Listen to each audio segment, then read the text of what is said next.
1996, le rap n'est plus un jeu. Deux légendes s'affrontent, non pas sur un ring, mais à coups de rime.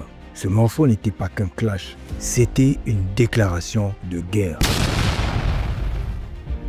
Voici l'histoire du diss track le plus dangereux de tous les temps. Hey Thumb Up, you know what I'm saying, my man?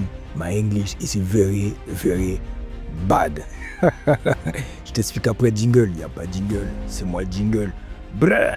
Fuck Biggie, fuck Bad Boy as a staff, record label and as a motherfucking crew.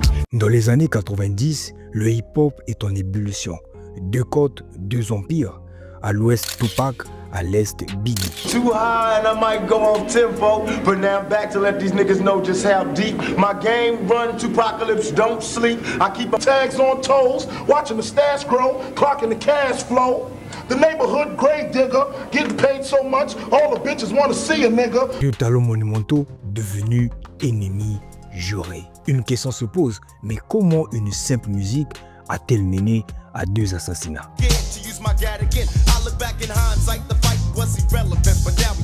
Au départ, Tupac et Biggie étaient amis, ils se respectaient. Biggie admirait même Tupac. Mais en 1994, tout bascule.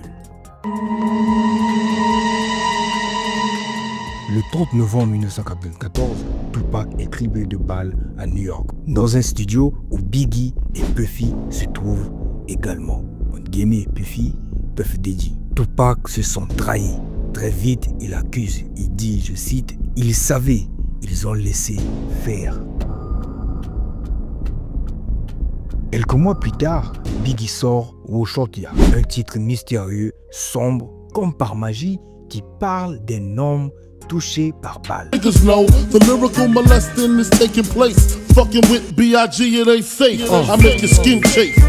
Pour Tupac, c'est clair, c'est une provocation.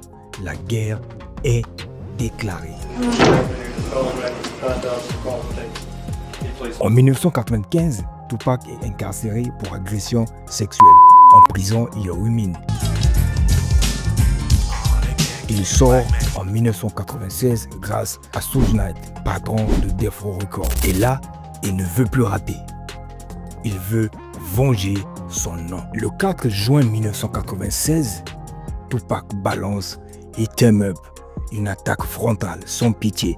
Il accuse Biggie d'avoir volé son style, menace Puffy, insulte tout Bad Boy.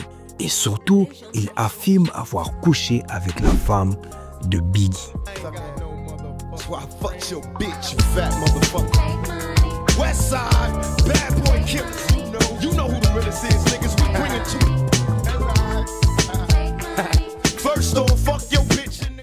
À ce niveau-là, ce n'est plus un diss track, c'est un missile lyrical.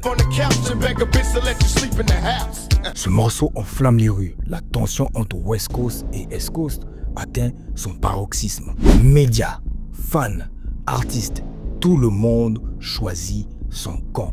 Même les concerts deviennent dangereux. Le 13 septembre 1996, Tupac est assassiné à Las Vegas. 6 mois plus tard, Biggie est abattu à Los Angeles. It was all a dream. I used to read Word Up magazine. Salt-n-Pepa and Heavy D up in the limousine. Deux morts, deux légendes, un seul morceau comme étincelle. Ce diss track n'est pas juste un morceau de clash, c'est un symbole. Le reflet d'une époque où le micro valait autant qu'une arme. Une époque révolue, mais gravée dans l'histoire du hip-hop. Aujourd'hui encore, le débat fait rage. Tupac est-il allé trop loin? Ou est-ce le prix à payer pour se faire entendre dans un monde sans règles? Une chose est sûre, on n'a plus jamais entendu un diss track comme ça. Si tu veux des récits puissants sur l'histoire du rap ou les moments qui ont marqué une génération, abonne-toi, like et dis-moi en commentaire, c'est qui pour toi le GOAT du clash? C'était Mr. Corps dans la maison. Bleh.